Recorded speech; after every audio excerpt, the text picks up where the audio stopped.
Hey guys, good morning. Welcome back to our channel, Layton Squad. My name is Addie. So for today's video, no to dual citizenship. Binago na ba ang proseso? Binago na ba ang mga requirements for dual citizenship?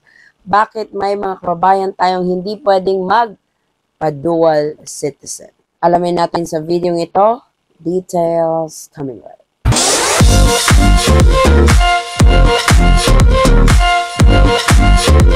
So, ang pagiging isang dual citizen ay hindi mandatory. Hindi ito nire-require ng Philippine government kung ikaw ay nakapag-naturalized abroad. So, yung mga eligible for dual citizenship, ito yung mga natural-born Filipino na nag-abroad, nag-naturalized abroad, at gustong i-retain yung pagiging Filipino citizen nila. Kasi once you have naturalized in a particular country, hindi ka na Filipino citizen. In order for you to retain it back, kailangan mong mag-apply ng dual citizenship. Pero hindi lahat ng kababayan natin gustong maging dual citizen. Pag-usapan natin sa video ito kung bakit hindi pwedeng magpa-dual citizen. So gaya ng nabanggit ko, may mga kababayan tayong hindi nila prefer na maging dual citizens. Once they have naturalized, they wanted to stay foreign. Which is nothing against them kasi may kanya-kanya naman tayong preference.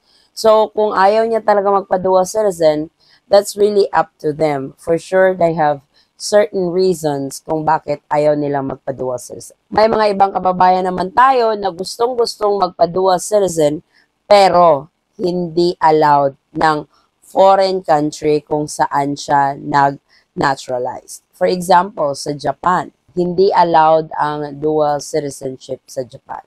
Kaya, once you become a Japanese citizen ka na lang talaga. Kasi nga, hindi pa nila ina-allow. Madami pang countries na hindi allowed ang dual citizenship. I've heard before Germany, but lately sa news, they have started to allow dual citizenship sa Germany. Please correct me if I'm wrong. If somebody can confirm that na pwede na ang dual citizenship sa Germany. So, yun. Very common. Merong ayaw magpa-dual citizen kahit pwedeng magpa-dual citizen sa isang particular country. Meron namang gustong-gustong magpa-dual citizen pero hindi allowed ng foreign country kung saan siya currently citizen. Other reasons is baka mawala yung benefit na nakukuha mo on your foreign citizenship. So, hindi lahat, gaya nga ng sabi ko, may mga bansa na inaalaw ang dual citizenship but it has a catch. That you can only be gone for a certain period of time at kailangan mong bumalik kasi baka mawala yung benefit na nare-receive mo from the foreign government kung saan ka citizen ngayon. Yung naririnig ko lagi is yung Canada. So, sabi nila, this was from our Canadian citizens na subscribers sa ating channel kasi it has been brought up sa comment section even in one of our live that if you became a Canadian citizen at nagpa-dual citizen ka, allowed naman ng Canada na maging dual citizen ka. Pero yung naririnig ko is you can only be gone for 6 months kasi nga baka mawala yung benefits mo na nakukuha mo sa Canada. To those of you, particularly Canadian citizens na nagpa-dual citizen sa Philippines, totoo ba na you guys can only be gone for like 6 months? Outside of Canada, kailangan yung bumalik ulit kasi baka ma-forfeit yung benefits na nakukuha nyo. I think not just Canada, other countries might be doing that as well. Kaya it's very important before you apply for dual citizenship. Siguro wala namang bearing when applying for dual citizenship, especially if that particular country is allowing it. Pero suriing mabuti kung ano yung magiging epekto, kung meron ka pa rin bang limitation when going outside of that country na citizen ka, baka maging problema yan sa mga benefit na nakukuha mo. So, like I said in the beginning, dual citizenship is not mandatory. Nasa sa iyo yon kung gusto mong magpa-dual citizen. Pero my suggestion to you, before you embark that part of your life, na maging dual citizen, retaining your Filipino citizenship again, mag-research ka muna.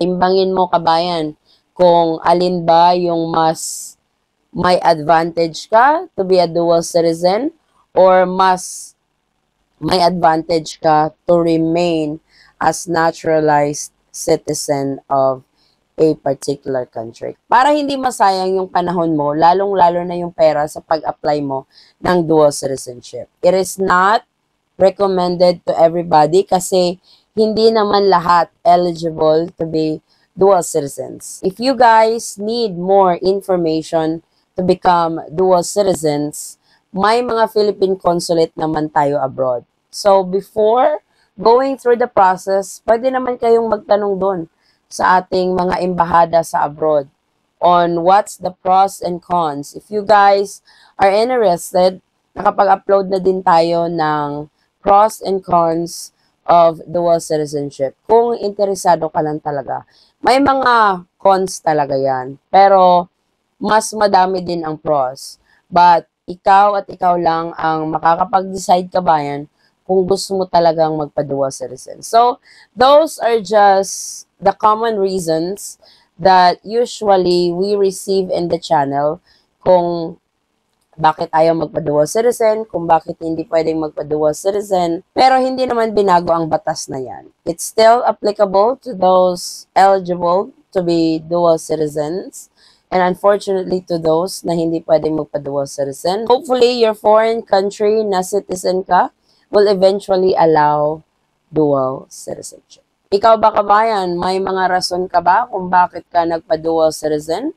At may mga rason ka din ba kung bakit ayaw mong magpa-dual citizen? As for me, I'm a dual citizen and my main reason is nag-move na kami for good dito sa Pilipinas. And I did not regret being a dual citizen. So gaya ng nabanggit ko kanina, pag-isipan mong mabuti, kabayan, kung para talaga sa'yo ang pagiging dual citizen. Kasi pwede ka namang mag-retire sa Pilipinas without going through dual citizenship application.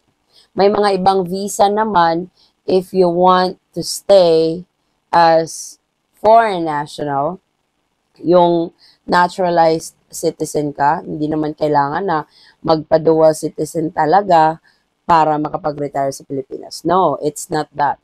May mga visa options ka to apply kung gusto mo pa rin mag-retire sa Philippines but remain naturalized citizen. So, madaming options, kabayan. And like I said, you guys will have your own reasons, valid reasons kung bakit gusto mong magpa-dual citizen at kung bakit ayaw mong magpa-dual citizen. So, ito po ang ating latest. Maraming salamat po sa inyong patuloy na pagsubaybay, tiwala at suporta sa aming channel, The Eton Squad. Kung kayo man po ay may mga katanungan, maaari lang pong mag-comment sa video ito at sasagutin po natin yan sa abot ng ating makakaya. Muli, kabayan, ako'y nagpapasalamat at naway ang inyong biyaheng papuntang Pilipinas man or Pales ay maging smooth, hassle-free at stress-free. Magkita-kita po tayo sa ating susunod na travel update. Stay safe, stay healthy, and God bless everyone.